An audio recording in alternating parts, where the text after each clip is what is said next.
कथा सुनो सुनो सिद्धार्थ कथा। सत्य कथा पुरुषार्थ कथा सुनो सुनो सिद्धार्थ कथा। चढ़ते सूरज सा तेजवान वो कीर्तिमान, हुंकार भरे जब कूच करे थर थर कांपे आसमान। वो राजपुत्र वो शूरवीर, पर्वत को भेद दे उसके तीर, शांति का स्रोत करुणा की धार, निर्झर झरे मन से अपार। वो राजपुत्र वो शूरवीर, पर्वत को भेद दे उसके तीर, है शाक्य वंश का वो तारा, जगमग है जिससे जग सारा। सत्य कथा पुरुषार्थ कथा सुनो सुनो सिद्धार्थ कथा।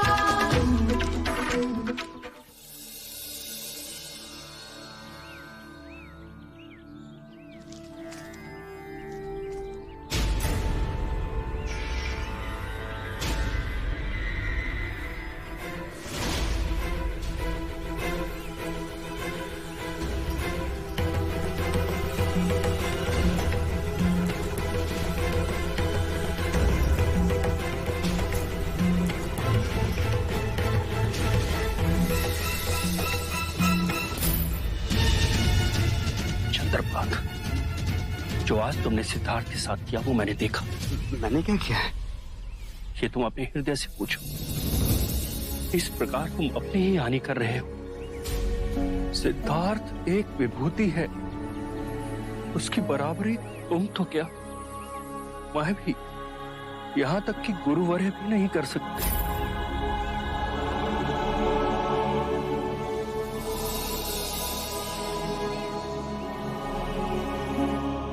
क्षमा करें मुझे, मैं अब कभी सिद्धार्थ की साधना में बाधक नहीं बनूंगा।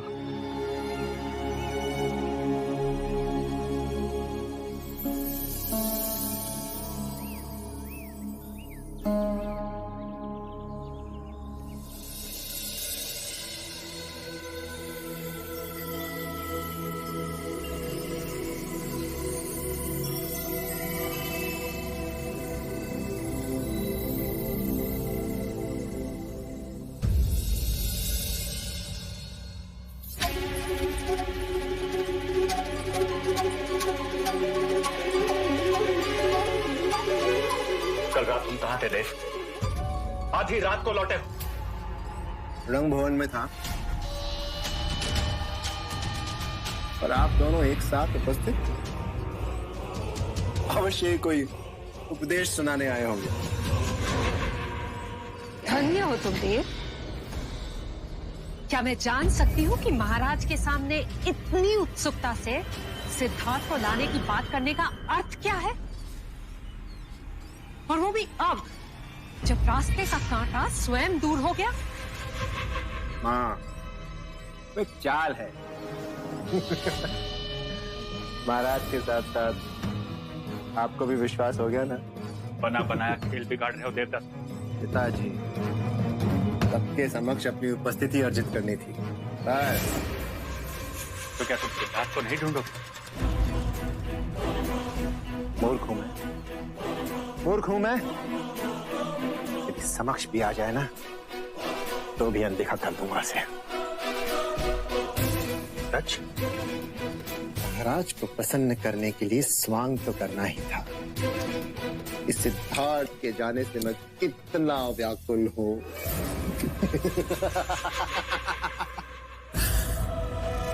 मैं इतना मूर्ख नहीं हूं कि ये भी न समझ सकूं कि भाग्य ने मुझे दूसरा अवसर दिया है। आज तक सिद्धार्थ से जो कुछ भी मैं हारा हूं, उसे वापस जीतने का ये सुनहरा अवसर मैं हाथ से नहीं जाने दे सकता। कभी नहीं।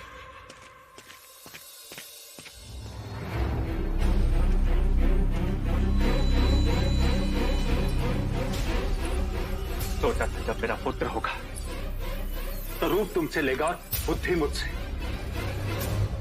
पर यहां तो उल्टा ही हो गया। कहना क्या चाहते हो तुम?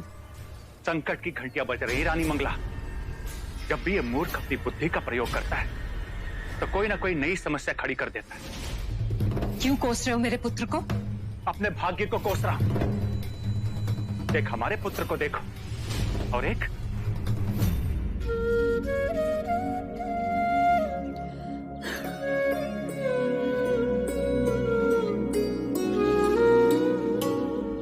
तुम्हारे पिता आज तुम्हें घुटनों के बल चलता देखते तो कितनी प्रसन्न होते। हर माँ पिता के लिए उनके बच्चे का पहली बार चलना, पहली बार बोलना कितना हर्ष उल्लास देता है। तुम्हारे पिता इन सबसे वंचित रह जाएंगे। राहुल, इतनी जल्दी भी बड़े मत हो जाना।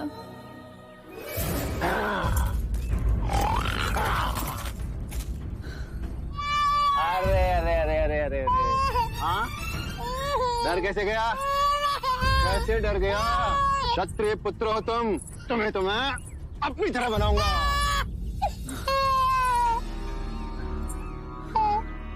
मैं तुमसे पूछता हूँ, क्या तुम नहीं चाहती कि तुम्हारा पुत्र पराक्रमी बने, बलशाली मेरी तरह, हाँ कि अपने पिता की तरह सन्यासी? सन्यासी बनने के लिए बहुत बल चाहिए। अच्छा, हाँ, ताल तो एक ही होता है जहाँ बिना प्रज्ञा की भैंस आती है और अपने खुरों से पानी को मटमैला कर देती है, और उसी कीचड़ भरे ताल में एक कमल का फूल भी खिलता है जो ऊपर उठकर इस विश्व में प्रज्ञा और सौंदर्य का प्रतीक बनता है। मैं भैंसा? नहीं, अहंकारी। जो बात आपको समझ ना आए उसे करने से क्या लाभ? तो वो बात सुनती जाओ कि तुम समझ सकती, और समझना क्या, तुम्हारे घावों को थोड़ी ठंडक मिलेगी। मेरे घावों को आप ठंडक पहुंचाएंगे? हाँ यशो, क्यों नहीं? मैं थोड़ी ना यहाँ तुम्हारे घावों पे नमक छिड़कने आया था। तुम्हारी पीड़ा मुझसे सही नहीं जाती, इसीलिए आनंद का एक संदेश देने आया था। मैं सिद्धार्थ को खोजने जा रहा हूं। वो नहीं आएंगे। नहीं आएंगे? अरे नहीं आएंगे तो अपनी बलशाली भुजा में उसे उठा के ले आऊंगा। सुन लिया? तुम्हारे काका क्या कह रहे हैं? वो तुम्हारे पिताजी को अपनी भुजाओं में। लगता है उल्लास के मारे तुम्हें कोई दौरा पड़ गया है। दौरा तो आपको पड़ गया है ज्येष्ठ। आप उनको अपनी भुजाओं में उठाकर ला सके, इतना ना तो आपके अंदर पुरुषार्थ है ना बल। पर उन्हें मिले तो मेरा एक संदेश अवश्य पहुंचा दीजिएगा। उनसे कहिएगा कि उनके आत्मिक मार्ग पर ना कभी यशोधरा बाधा बनेगी ना राहुल। जब तक उनकी शुद्ध आत्मा को उनके प्रश्नों का प्रति उत्तर नहीं मिल जाता, वो वापस ना लौटे। नारी का हृदय स्वयं देवता भी नहीं समझ सकते तो आप भी चेष्टा ना करें।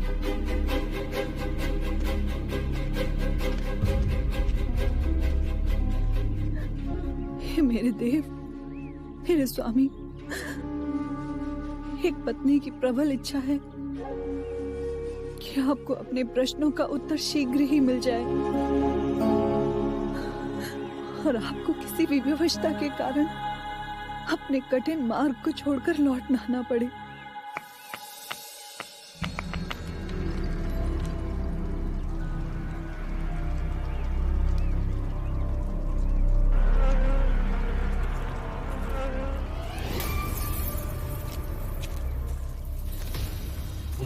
सिद्धार्थ का ध्यान भंग करने की चेष्टा कर रहे हो।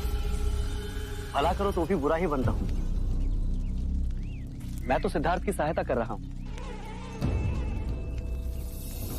ऊपर देख, उस मधुमक्खी के छत्ते पर धूप गिर रही है, जिससे बेचैन होकर उसकी मधुमक्खियां इधर उधर घूम रही हैं।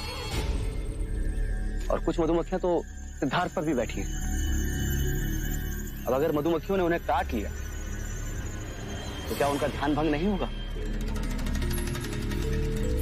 अनुभव, इसलिए मैंने नीम की पत्तियां जलाई, जिसके धुएं से मैं उन्हें बचा सकूं।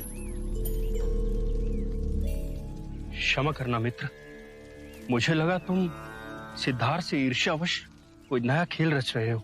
नहीं, अब मैं बदल गया हूं। आपने तो मेरी मन की आंखें ही खोल दी।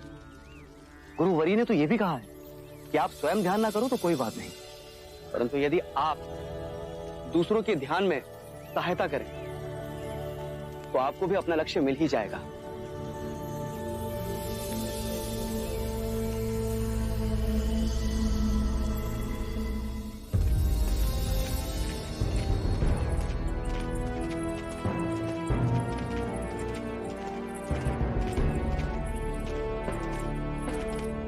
अमात्य, युवराज सिद्धार्थ को खोजने के क्या प्रबंध किए?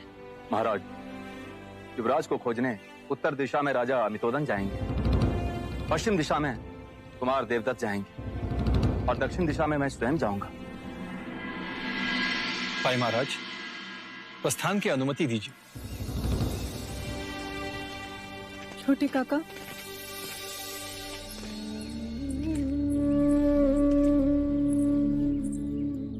जब आप युवराज सिद्धार्थ को ढूंढने में सफल हो जाएं,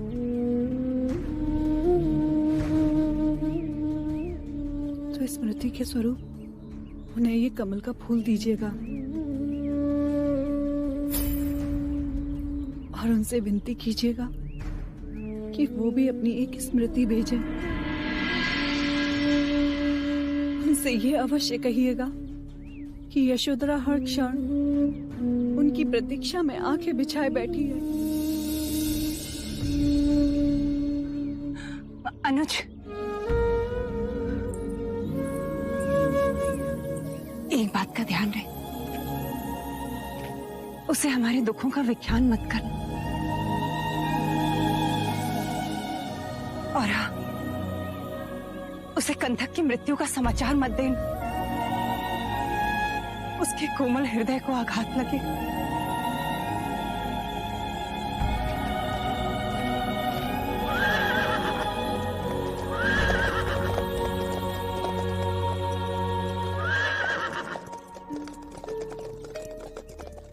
हे ईश्वर,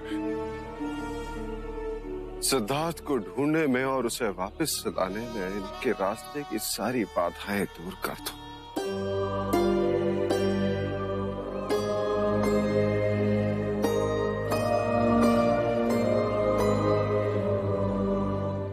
वो नीले आकाश में उड़ती हुई चील देख रहे हो? जी गुरुदेव। ध्यान में इतने मग्न हो जाओ तुम में और पत्थर में कोई अंतर न रहे, और वो चील तुम्हें पाषाण समझ के तुम्हारे समीप आ बैठे।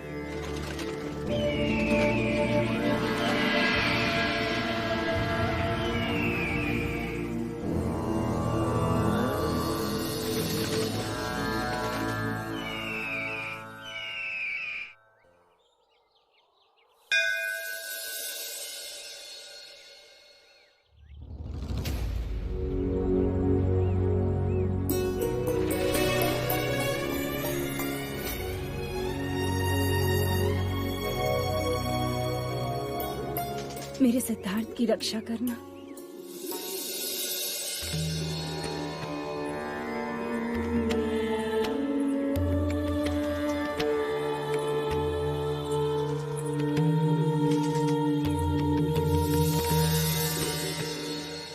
आदित्य नमस्कार या कुर्वन्ते दीन दीन अंधकारम न पूजाए।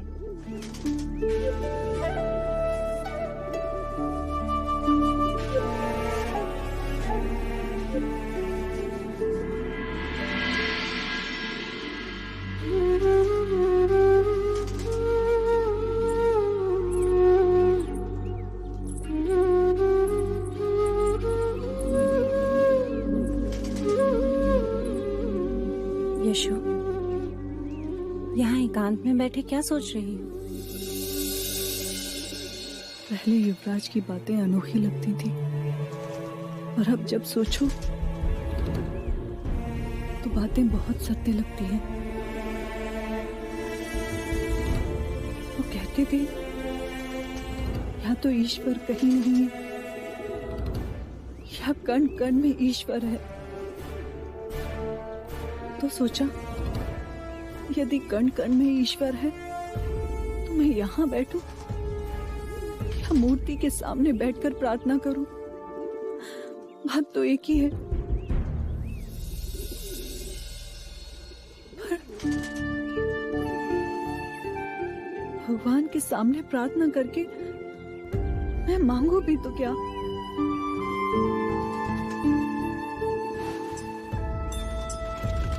यशो, अपने मन को इतना मत सता। एक अजीब सा द्वंद्व छिड़ा है मन और मस्तक के बीच। कैसा द्वंद्व यशो? मस्तक कहता है कि ईश्वर से प्रार्थना कर कि उनको उनके प्रश्नों के उत्तर मिल जाएं, वो अपनी साधना में सफल हो जाएं। भले इस मार्ग पर चलते चलते वो तुझसे दूर क्यों ना निकल जाए। और इस बावरे मन को कौन समझाए माँ? ये कहता है कि तू ईश्वर से मांग कि वो अभी इसी क्षण तेरे पास आ जाए।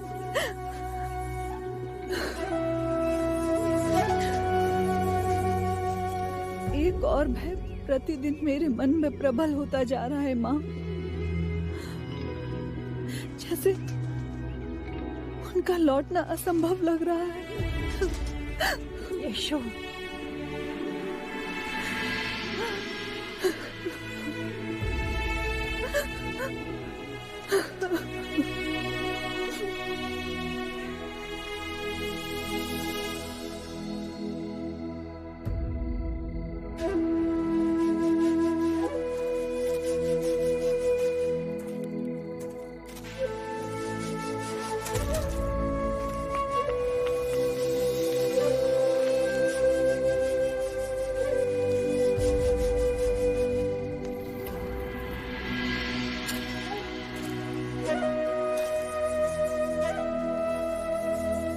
तुम्हारी चिंता का विषय? गुरुवर, सिद्धार्थ को ध्यान में बैठे पूरे 2 दिन हो गए हैं। न जल ग्रहण किया है न भोजन। ऐसे में यदि उन्हें कुछ हो गया तो? कुछ नहीं होगा। सिद्धार्थ ने श्वासों को साध लिया है। सिद्धार्थ ध्यान की उस ऊंचाई पर पहुंच गए हैं जहां शरीर के नित्य कर्म बहुत पीछे छूट जाते हैं। उन्हें जो आहार मिल रहा है वो आत्मिक सुख है। सिद्धार्थ जहां पहुंच गया है वहां तक पहुंचना सहज नहीं। तुम चिंता मत करो। जैसे माता गहरी नींद में अपने नवजात शिशु का ध्यान रखती है, वैसे ही मैं सिद्धार्थ का हर पल हर क्षण ध्यान रखूंगा। जाओ, तुम विश्राम करो।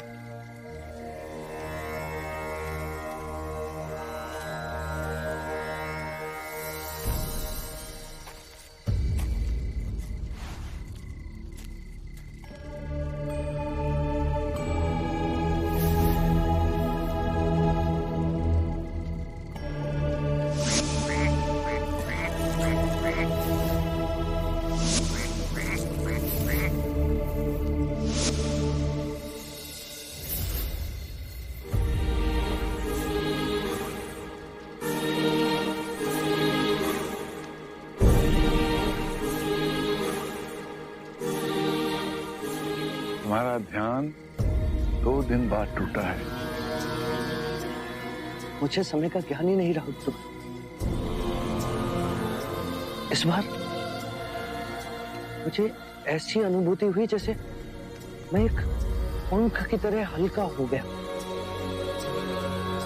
कहीं दूर नीले गगन में उड़ान भर रहा हूं, पहले पक्षियों की तरह, फिर बादलों की तरह और ऊंचा उठा, और फिर धीरे धीरे शरीर का आभास जाता गया। ऐसा लगा जैसे मैं एक वृक्ष की तरह पृथ्वी से जुड़ा, पर दूर अनंत तक मेरी बाहें फैलती जा रही हैं।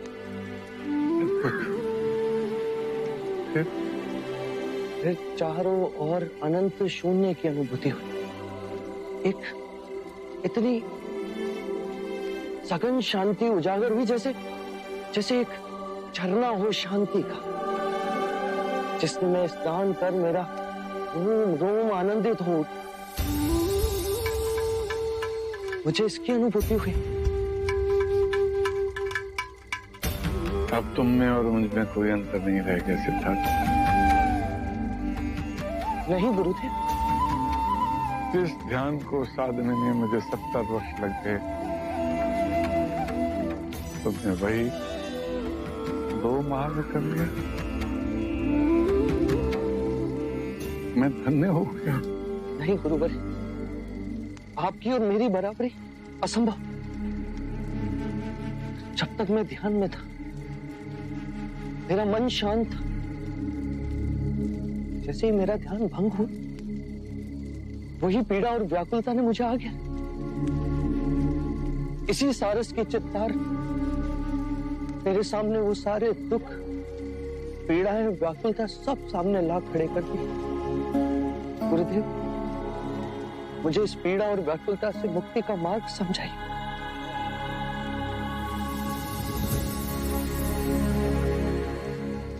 मेरे पास जो भी ज्ञान था वक्त मैंने तुमने उड़ेल दिया। मेरा पात्र खाली, तुम्हें देने के लिए मेरे पास कुछ नहीं। मेरी आयु हो चली है, मेरी प्रबल इच्छा है मेरे पश्चात इस आश्रम की भागदौड़ तुम संभालो। गुरुदेव, मैं? हाँ सिद्धार्थ, ज्ञान में अब तुम मेरे बराबर हो गए। उसी ज्ञान से आने वाले दियों को प्रज्वलित करो।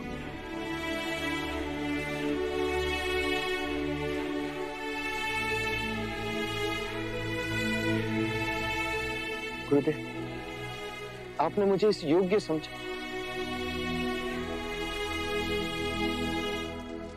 पर इस विषय में सोचने के लिए मुझे कुछ समय चाहिए।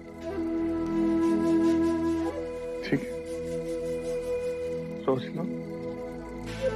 मुझे तुम्हारे उत्तर की प्रतीक्षा रहेगी। प्रणाम गुरुदेव।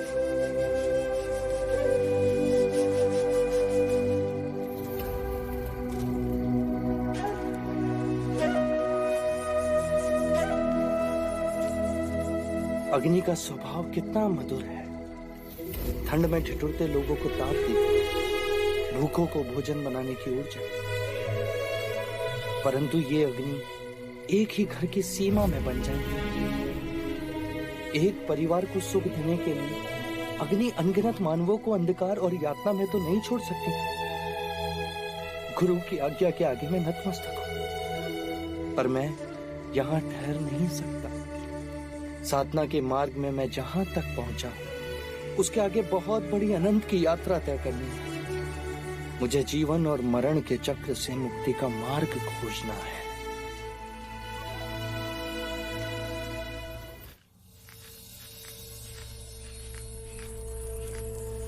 गुरुवर, सिद्धार्थ आश्रम में कहीं नहीं है। कहीं वो हमें छोड़कर तो नहीं चला गया? सिद्धार्थ को अनुमति की आवश्यकता नहीं है, और मुझे विश्वास है वो मुझे बताए बिना नहीं जाएंगे।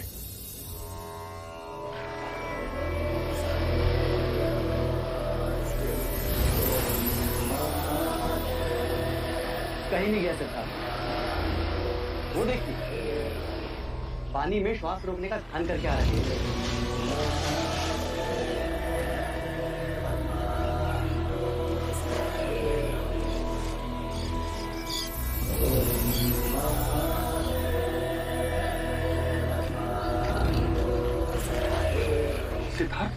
मुझे तो लगा तुम हमें छोड़कर चले गए हो।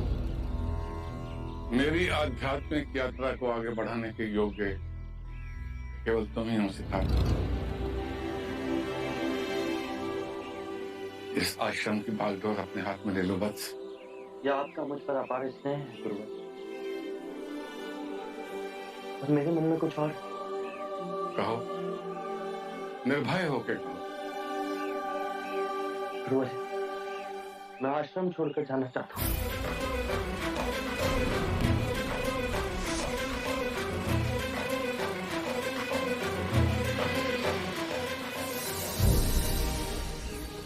आप जैसा गुरु पाकर मैं धन्य हूँ।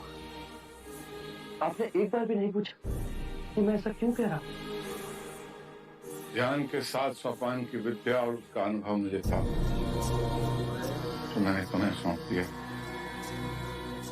तुम्हारे जैसी उज्ज्वल आत्मा को और आगे जाना है। ध्यान समाधि के 8वें सोपान तक तुम्हें पहुंचना है, संभवतः उससे भी कहीं आगे। गुरुवर्य, अब आप ही मेरी दिशा निर्देश कीजिए कि ध्यान समाधि के 8वें सोपान का ज्ञान मुझे कौन दे सकता है। उसके लिए तुम्हें मगध जाना होगा। वहां आदरणीय मुनि उदाका रामापुत्ता तुम्हारे आगे के आध्यात्मिक मार्ग में सहायक बने। गुरुवर, यदि मैं अपना मार्ग खोजने में सफल रहा तो आपको आकर अवश्य बताऊंगा। मुझे इसकी प्रतीक्षा रहेगी। यदि इस वृद्धावस्था ने अवसर दिया तो।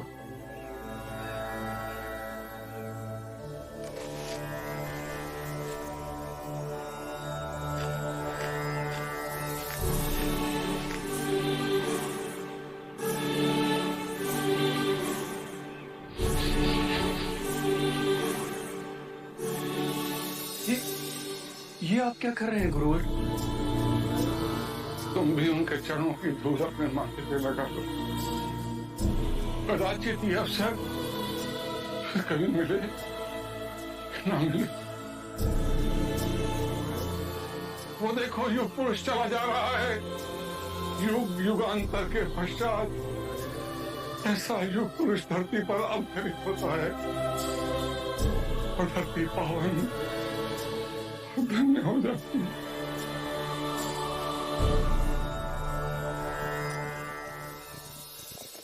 ठहरो, यह आश्रम है, यहाँ आदर से आया जाता है। तुम भूखे नंगों का मैं आदर करूंगा? हमारे गुरु कहाँ हैं? अल्लाह कलाम वहां है। उनसे मिलना हो तो विनय से उनके पास जाइए। हाँ।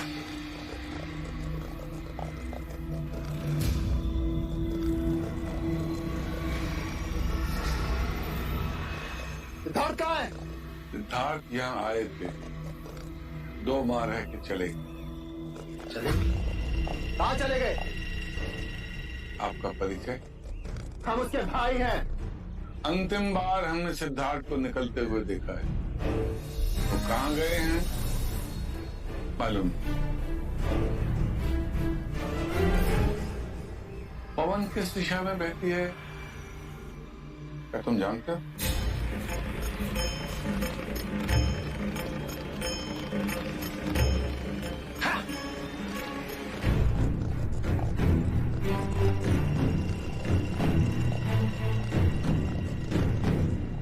आप असत्य नहीं बोलते हैं गुरुदेव, परंतु आपने सिद्धार्थ के भ्राता को ये क्यों नहीं बताया कि सिद्धार्थ उड़ाका रामापुट्टा के आश्रम में गए हैं? क्योंकि मुझे आभास हो गया था कि सिद्धार्थ का भ्राता उसे हानि पहुंचा सकता है। अर्थात वो सिद्धार्थ की हत्या भी कर सकता है। ओ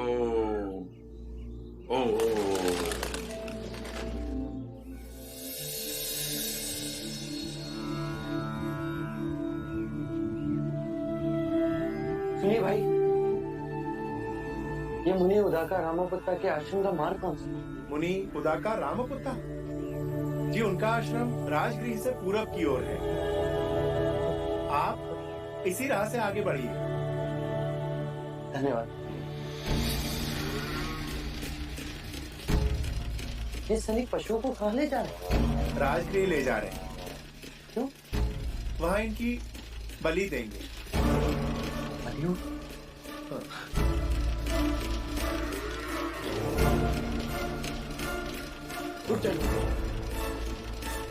क्यों निर्दोष पशुओं पर अत्याचार कर रहे हैं? ऐसा बाबा, हमारा मार्ग छोड़ो। मैं अपने प्राण त्याग सकता हूँ, पर आपका मार्ग नहीं छोड़ सकता। पहले आप ये बताइए कि निर्दोष पशुओं को कहाँ लेके जा रहे हैं? इन सबको बलि के लिए ले जाया जा रहा है। आप इन निर्दोष पशुओं का वध करना चाहते हैं? ये आपका धर्म है। तो फिर इन पशुओं की बलि देने से पहले आपको एक नर बलि देनी होगी। ये मेरा धर्म। कौन देगा नर बलि? मैं दूंगा नर बलि। क्यों हमारे आड़े आ रहे हो? हमें हमारा काम करने दो। हमारे महाराज एक बहुत बड़ा यज्ञ करने के लिए जा रहे हैं और हमारी प्रथा है कि यज्ञ के बाद बलि दी जाती। किसने बनाई ऐसी प्रथा? उसने जिसके आगे आप सर झुकाकर नमन करते हो। वो मैं कुछ नहीं जानता। हमें तो सिर्फ अपने महाराज की आज्ञा का पालन करना है। मुझे अपने धर्म का पालन करने दीजिए। मैं इन पशुओं को ले जाने नहीं दूंगा। जाओ और जाकर कह दो अपने महाराज कि बलि के पशुओं को रोके एक सन्यासी खड़ा है राम। तुम हमारे महाराज को चुनौती दे रहे हो? नहीं, मैं मानव धर्म का पालन कर रहा हूँ। यदि हमारे महाराज का आदेश न होता कि साधु संत का आदर करो, तो हम इसी वक्त आपकी गर्दन धड़ से अलग कर देते। तो कर दीजिए।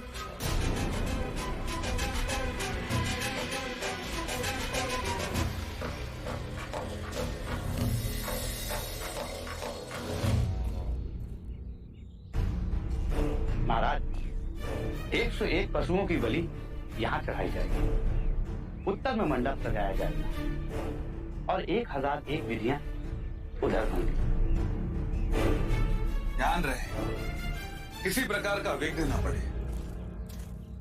महाराज की जय हो। तुम तो बलि के पशुओं को इकट्ठा कर दे गए थे। जी महाराज, पर पता नहीं कहां से बीच में एक सन्यासी आ गया। सन्यासी? ये सूचना लेने आए हो? महाराज, वो बीच मार्ग रोके खड़ा है। कहता है कि मैं पशुओं की बलि न होने दूं। ये मगध नरेश बिंबिसार का राज्य है। क्या बड़े बड़े हमारे भय से थर्राते? वो किसी से नहीं डरता महाराज, मरने से भी नहीं। समझाया, डराया, धमकाया, पर उल्टा मुझे ही कहने लगा कि पहले मेरी बलि दो, उसके बाद पशुओं को ले जाओ। इतना हट? फिर तो उसे हमें अवश्य मिलना पड़ेगा। देखो कौन है जो मगध नरेश बिंबिसार के सामने अपना सर उठाने का साहस कर रहा है। महाराज, सर काट के ही ले आते हैं।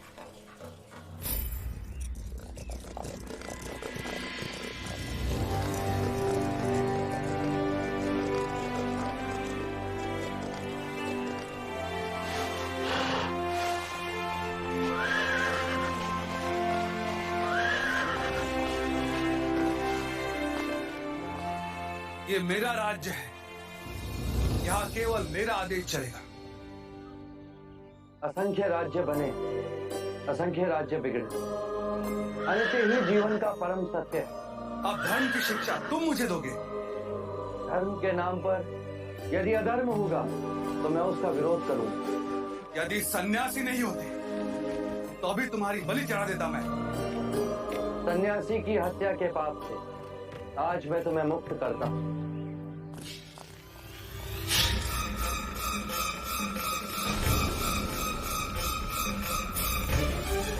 महाराज बिंबिसार,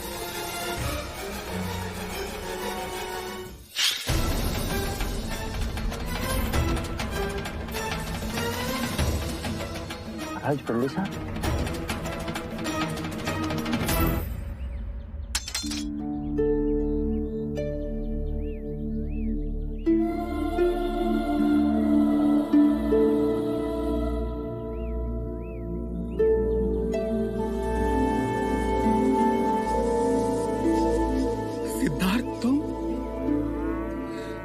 सन्यासी? इतने बड़े पाप से तुमने मुझे आज बचा लिया। आपके हद मुझे मृत्यु भी स्वीकार, परंतु इस जीव की हत्या का पाप कहीं अधिक बड़ा होता है।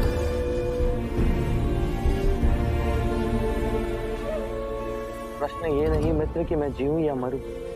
प्रश्न ये, जीवन और मरण के इस चक्र से मुक्ति का कोई तो मार्ग है। यदि है तो उसे खोजना मेरा लक्ष्य है। नहीं तो इन मूक पशुओं की तरह अकारण ही जीऊंगा और अकारण ही मर जाऊंगा। क्या दोष है इन निर्दोष पशुओं का जो महाराज बिंबिसार आपको इनकी बलि देनी होगी? इनमें भी हमारी तरह जीवन की ऊर्जा है। ये कौन सा धर्म जो कहता है कि एक निर्बल को मारने से अशुभ समय टल जाता है? यदि इन मूक पशुओं के मुंह में जीवा होता तो ये भी पूछते कि पाप करे कोई और भरे कोई। यदि ये धर्म है तो आज एक निर्बल सन्यासी आपसे कहता है कि ये अधर्म है। आज मेरे मित्र ने मुझे अधर्म से बचा लिया। आज से मगध में कोई बलि नहीं दी जाएगी।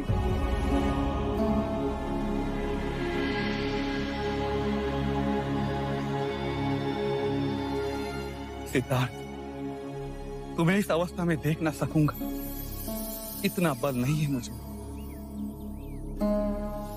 बिंबिसार गद्दों पे सोए और सिद्धार्थ क्या धूल मिट्टी में। नहीं सिद्धार्थ, मेरे साथ राजमहल में चलो, वहां तुम्हारी साधना में कोई विघ्न नहीं आएगा। नहीं महाराज बिंबिसार, जिस तरह आज इस निर्दोष पशु को मैंने बचाया, उसी प्रकार असंख्य मनुष्य पशु जीवन के दुखों से जूझ रहे। सर्वम दुखम दुखम, इस पीड़ा इस दुख का अंत मैंने पा लिया तो मैं सारे जीवों को शांति के मार्ग पर ले जा सकूंगा। औरों के दुख दूर करने के लिए अपने सुखों की आहुति देने वाला मैंने आज तक नहीं देखा। तुम जैसी महान आत्मा ने मित्रता कर मुझ पर कृपा की है सिद्धार्थ, मुझ पर कृपा। अब मुझे जाने की अनुमति दीजिए। बिंबिसार इतना मूर्ख नहीं है सिद्धार्थ। जिस तरह खिलती धूप को मुट्ठी में बांधा नहीं जा सकता, उसी तरह तुम्हारे इस अलौकिक चित्त को मेरे जैसा निम्न व्यक्ति क्या रोक सकेगा?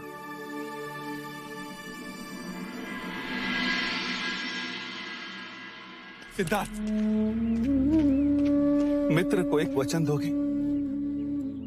जब भी तुम्हें मुक्ति का मार्ग मिल जाए तब उसका ज्ञान देने के लिए इस बिंबिसार के पास आओगे। वचन दिए।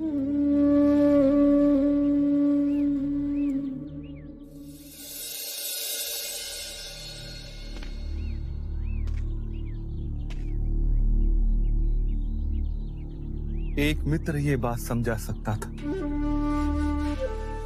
जिसने सब खो दिया उसी ने सब पा लिया, और जिसे ऐसा लगता है कि उसने सब पा लिया, उससे बड़ा निर्धन कोई नहीं।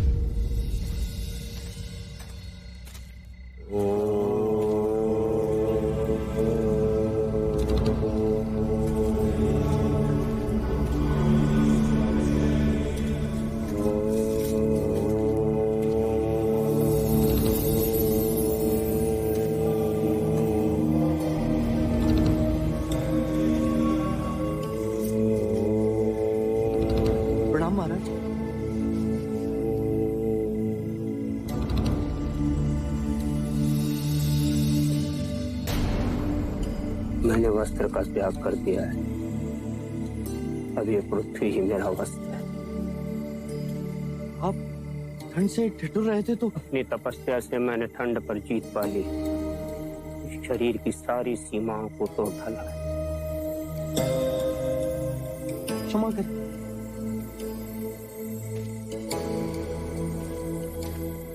महाराज, अब इसे ग्रहण करें। मैंने अन्न और जल का त्याग कर दिया। आपने ये मार्ग क्यों चुना? अपनी तपस्या से, अपनी साधना से इस शरीर को इतना कठोर बना लो, इसकी सारी इच्छाएं ही समाप्त हो जाए। मुक्ति का यही मार्ग है।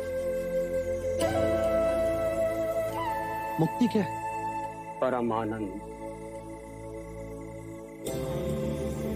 बस दुख के सहारे परमानंद कैसे मिल सकता है? जिसे तुम दुख कहते हो वो हमें दुख नहीं लगता। हम आनंदित हैं कि हम अपनी साधना के मार्ग पर अटके और हमें मुक्ति मिलेगी। इस क्षण का ही भरोसा है, तो इस क्षण की बात करूं? कहो ना। तुम्हारी प्यास तो तुम्हारी आंखों से छलकती है। आपकी कठिन तपस्या मुक्ति के लिए किसी और लोक में स्वर्ग पाने की कामना। मेरी इच्छा है दुख के इस विशाल महासागर में जहां हर जीव भूला और भटका हुआ, उसका अंत कैसे किया जाए। स्वर्ग मिले तो केवल मुझे ही क्यों, समग्र संसार को क्यों नहीं? हमारे विचार महान है। तुम दिशावान बनो, असंख्य आत्माओं को आनंद का मार्ग दिखाओ। तथास्तु। सत्य कथा, पुरुषार्थ कथा, सुनो सुनो सिद्धार्थ कथा।